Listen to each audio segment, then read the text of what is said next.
I say this often, but I am struck by the directives I get in terms of these talks, and even in terms of teaching.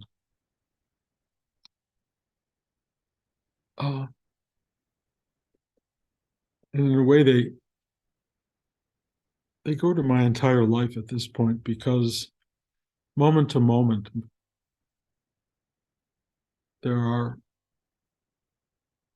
pushes, if you will, to do it this way or do it that way. It's a little bit like Rudy saying, a spiritual life starts with making your bed in the morning. It's that simple. It's not a complex opening to the ineffable. It's just do what's in front of you well. Do it. When I teach, there are a lot of mudra, hand movements that you are witnessing. Some of them arise spontaneously. Some of them I am directed to do. And a part of my brain goes, really? But okay. And I do these strange things, and something happens between me and you, between me and whatever is directing. And they're, in a sense, waiting to see, will I do that? And my personal self goes, sure, or okay, or of course. And then I follow directions. And when I follow directions internally, there's a feedback loop that kind of goes, yeah, it's so much more beautiful than that. The yeah, it's like, it's not even like a good or a tap on the head. It's just alignment. It's just alignment.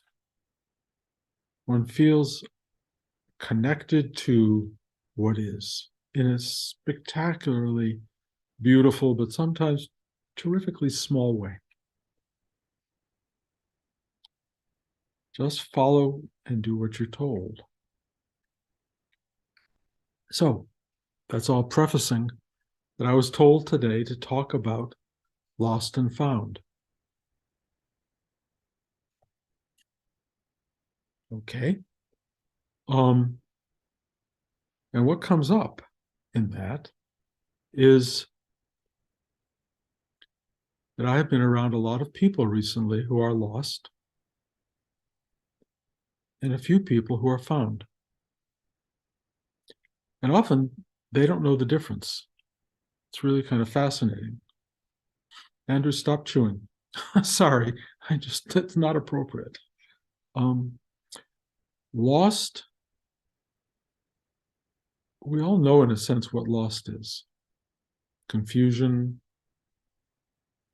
not feeling contained by something larger, not knowing what to do next, now, how to live one's life. And there are people who have this experience of being, if nothing else, momentarily found. It definitely happens in meditation. Meditation is an incredible avenue to being found.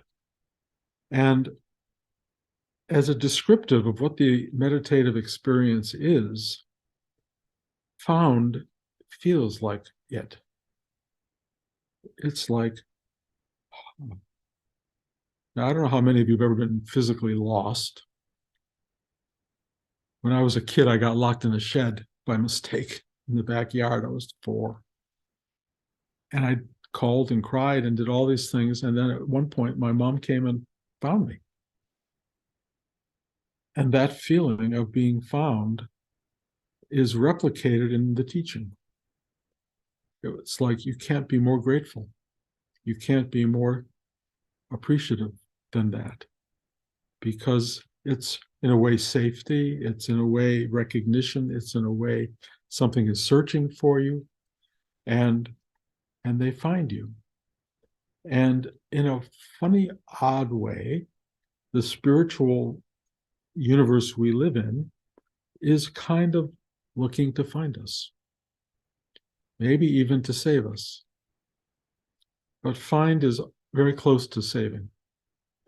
And when you are found, it's like your mother opening the shed door, or someone you love looking inside and going, ah, found you. And you feel it. You just feel it.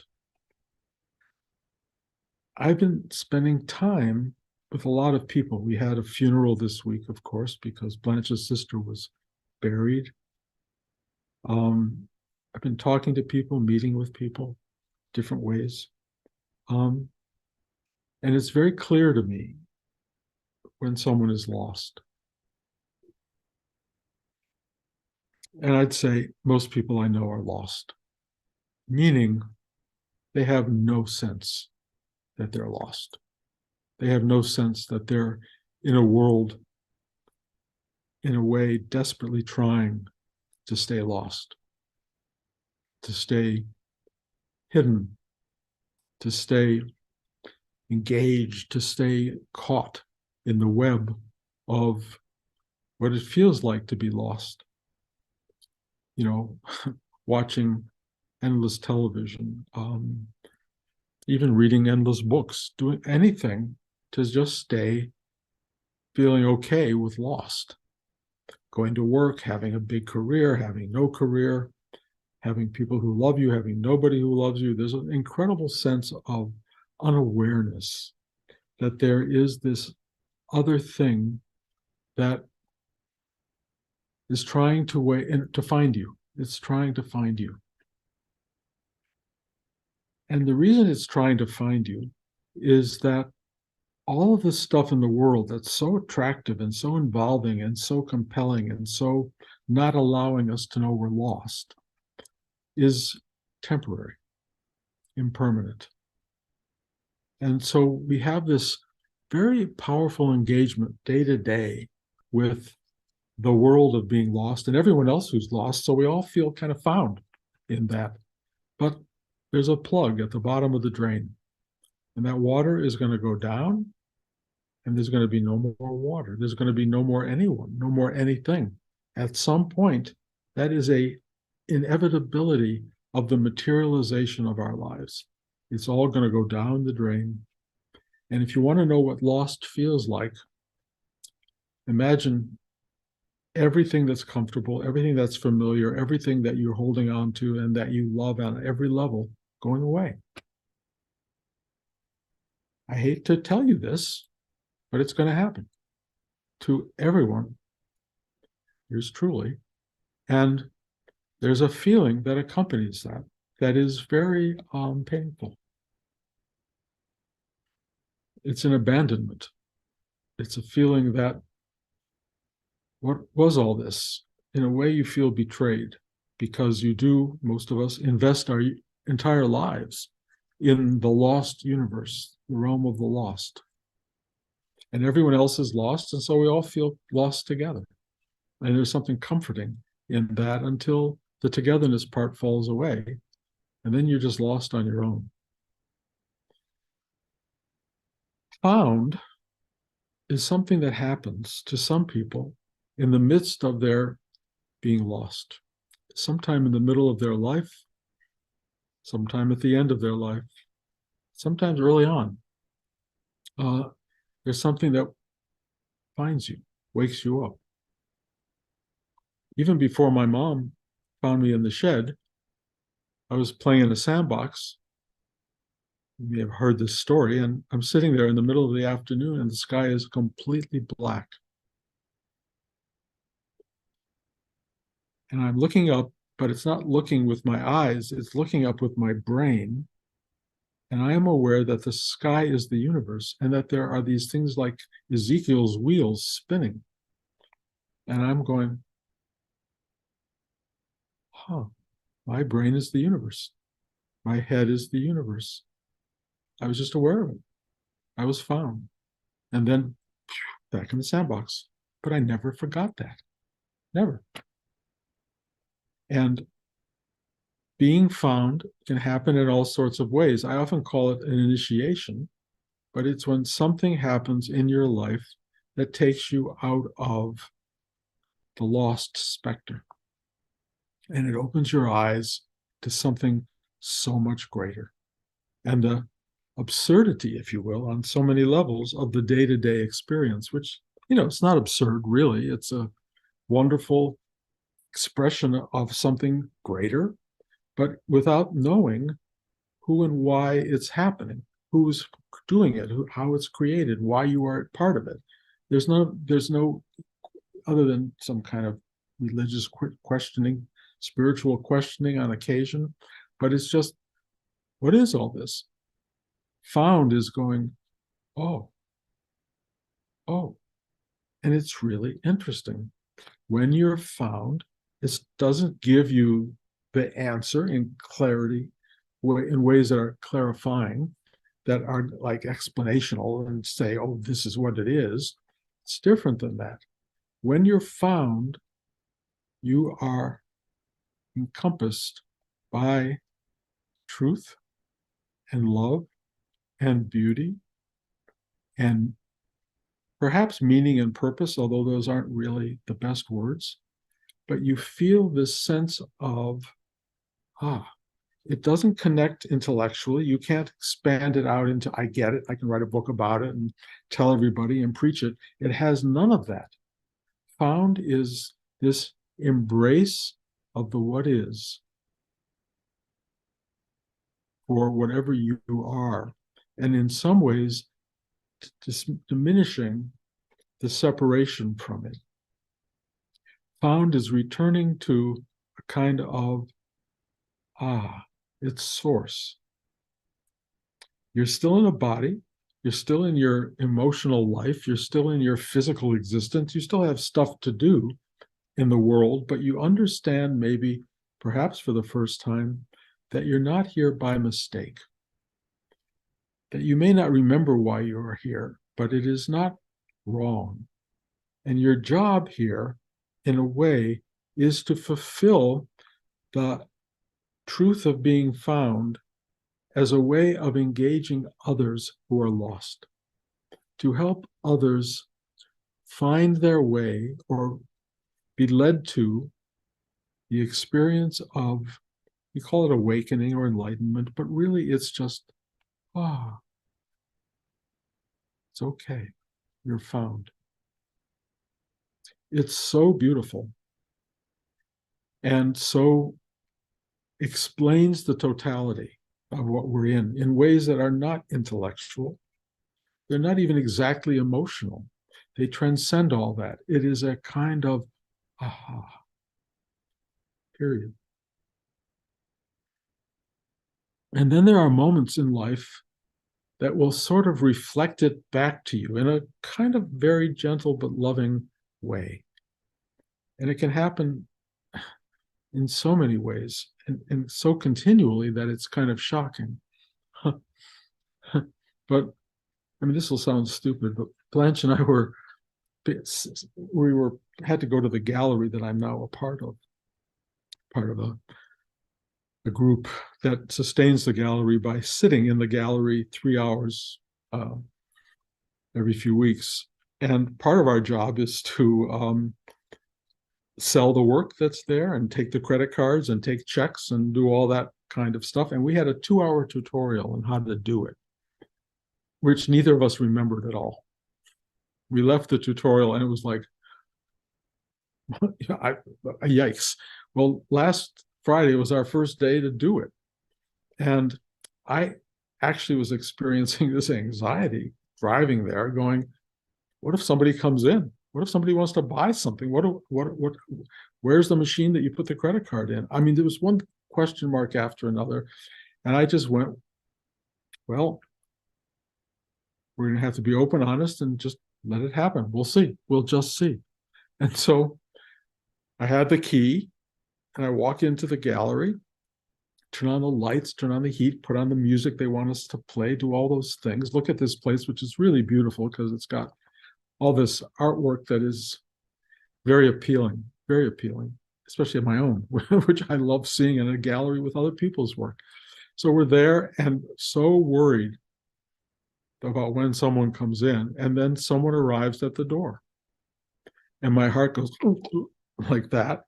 But it turns out it's a woman named Julia, who was the first person I ever met in that gallery, it turns out, who was sitting behind the desk, who told me how to join the gallery.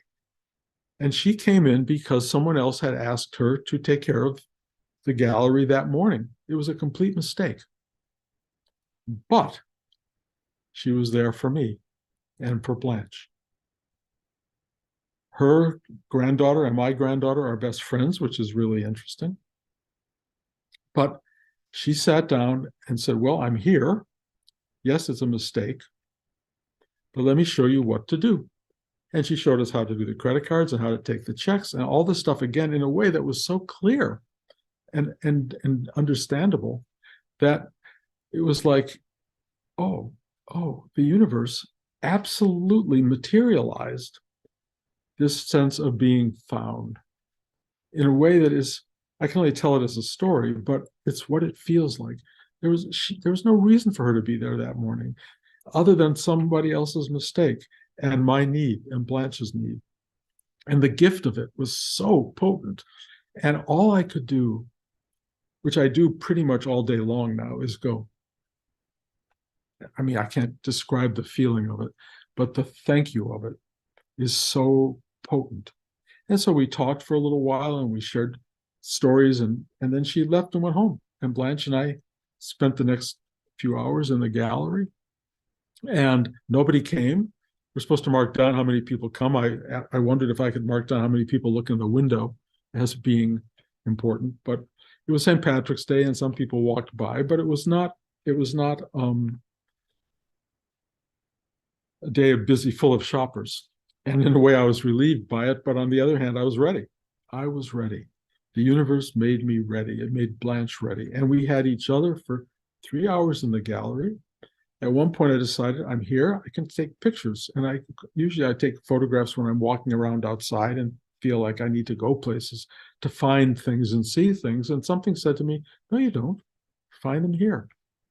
And I spent an hour shooting photographs in this gallery, little cracks in the floor. I mean, just reflections in a pail. I mean, one thing after another that were so beautiful, just so beautiful.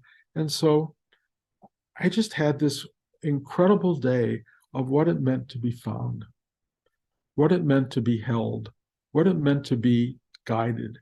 And there's no sense in it at all of being special. There's no sense of being singled out. The sense is we are all that.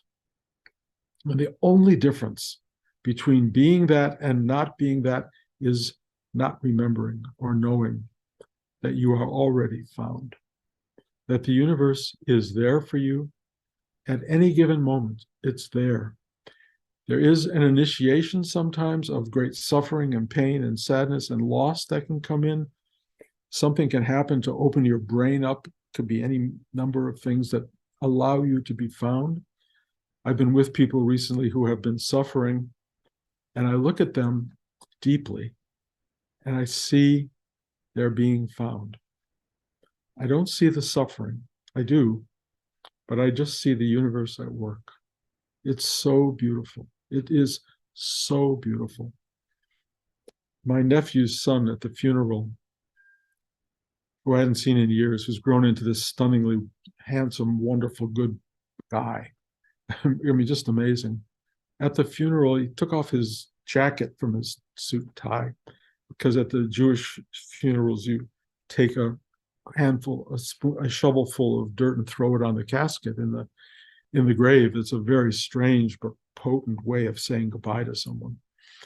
And he took off his jacket and he just started digging and taking dirt and throwing it in and throwing it in and throwing it in. And I saw a person being found. It was so beautiful. He had to do this. He had to cover up his grandmother's grave with every bit of dirt he could find to put her where she belonged. I cannot tell you, watching this guy who I really care about emerge on so many levels and not even knowing it. It was happening. And that's how it works often, because there isn't, the person knowing it gets in the way, unfortunately. It just happens. You start to be found and you go, and you're serving and serving and serving the universe. And found beings are basically servants of something greater. We are pathways. We are simply pathways into the universe and an availability of something greater being presented to the what is of life. And it needs us. It absolutely needs us. And it works in spectacular ways. A person called me the other day who had been at the Omega Institute and was talking to another person. The Omega Institute near here is a center for spiritual work. And he was there and he was talking to someone about how he loved the movie Ghost. And the person he was talking to said, "Oh, I know the writer of Ghost. I'm going to be at his class." It was one of those kind of strange coincidences. And this guy called me up and said, "Can I come see you?" And I'm no longer in a place where I say no very much. I said, "Sure." Young guy, well, youngish. And he came over and we sat and talked for 2 hours. And I had nothing to teach him. It was really amazing. He was spectacularly articulate about his own spiritual awareness. He had no practice particularly, but clearly a longing or leaning into that direction. And as we sat, I just listened and affirmed, really, that he was absolutely on the path. And the lesson I got from it, which was so beautiful, was the universe is seeding this world with people who know. It is seeding the world with people who can share the truth. Because I personally worry about the next generation. I worry about who will teach them. Rudy's not there anymore. I'm clearly at an age where I won't be there for very long. So all I want is for a younger generation to pick this up. And I think, well, what if I'm not there to teach them? Or what if there are not teachers there to teach them? And then this kid walks in and goes, he's been taught, and not by anyone I know, and not by anything I know at all. He just knows. And I mean, again, not only knows, but can offer it in so many ways. And I just went, thank you. Thank you. It's not my job to prepare the world for this, although I would love to keep Rudy alive. I would love to keep Rudy's teaching alive. I look to all of you in a way to do that, whether you're teachers or not teachers. You can be vessels of that which finds, that which helps the lost. And it's not hard. It's really not hard. And all of you who've done this work for any length of time kind of know it. It's a way of showing up for others, being there for others, listening, feeling, being present, maybe saying a word or two if it comes to that. But mostly it's making it available in the best way possible. But there's also the actual teaching of the work, the practice, the chakra system, the breathing into, opening, asking for help to surrender, feeling the movement of energy in the chakras. That's teachable. That's worth it. And, there are a lot of other structures and a lot of other teachings out there, and there's so many different versions of it. But Rudy had a great foundational work that has served me so much and helped me be found, if you will, in the world. So we're all very lucky people that we have something core that helps us do this work. And you don't all have the obligation to go out there and teach it. You do have a kind of vague obligation to go out there and represent it or be it as best you can in the world you are living in. But what you can do, if those of you who want to, and we should talk privately, is those of you who feel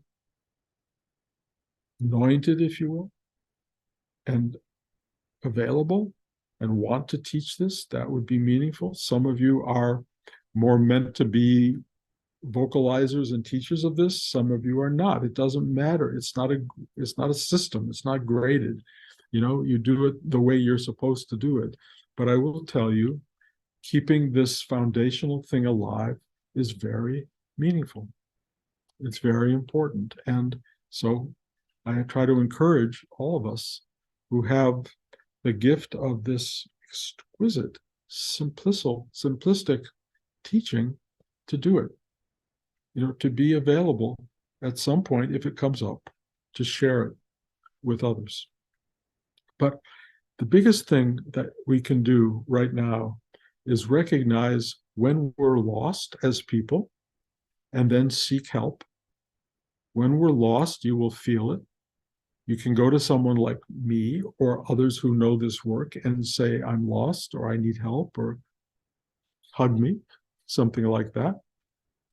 You can also just go deep into your own psyche where the biggest help available arrives from. And in your heart chakra, in your gut, there are these places that will take you in and go, it's okay, I found you. I found you. And you will know it. You will feel it. You will feel found. And you will feel it the way I did when my mother found me in the shed. It's just there. Feeling found is incredible. The feeling of being lost is something you're going to recognize in a lot of other people. And when you do, you can be the light that helps them find their own comfort. And do that. Use your skill set. Go out there and help find. You don't have to go seeking, because my experience is it comes to you. It shows up at your door. It will do it. It'll be your cousins, your relatives, your friends, people on the street. You will see a lost soul, and you can do whatever it takes. It may not be a big gesture. It may not be anything more than opening your heart to them as you walk by. But do it. Do it. Be the vehicle of finding souls and touching them. That will help. It's a great gift in this world. Be the finder. Be the helper. And when you're lost, ask for help. Look for something to find you. And trust me, as long as I'm here, I'm happy to be someone who can try to help you with that. When I'm not here, the space I will return to will still be available, because we're all going back to that. And if there's such a thing as ultimate finding, again, I can only ask you to trust this journey, but ultimate finding is leaving this world and being found by the very thing that brought you into it. So in the game of lost and found, we're all players, we're all seers, we're all helpers, we're all seekers, we're all finders. Every one of us is here sharing this journey. And we can help each other, or we can hinder each other. We can be friends, or we can be enemies. You know the story. So try to get on the right side of that. Try to be the best you can for others. Try to be the kindness that people look for. Try to be the goodness that people can replicate in their lives. And try to just find a way to live this journey. And I'm telling you, when you have to open an art gallery, the person who can guide you through it will knock on the door and come in and tell you everything. So it's not that complicated. It's kind of magical. It's sort of beautiful in ways that are inexplicable. And you don't have to articulate it, and you don't have to hold it in your brain. Let it circulate. Let it be part of the totality of you, and walk around as an open vessel for this found awareness to pour into the universe. That's all I got to say. Anybody with questions? This is wonderful, Bruce. Thank you so much. You're very welcome. Is that it? Okay. To be continued. See you guys in 2 weeks. I was talking about, when I was ending last time, about merging everything. I don't think it has to be merged, but I will tell you, if any of you West Coasters and others feel like you want to attend a class when it's an East Coast class, just at 8 o'clock, get online and sign in.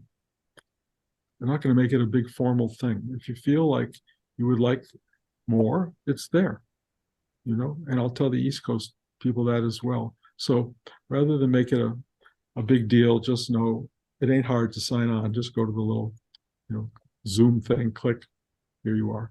And I don't think we're going to have too many people. That does not appear to be the problem. We'll always have just enough. So again, thank you guys. Have a wonderful week or two, and I'll see you again.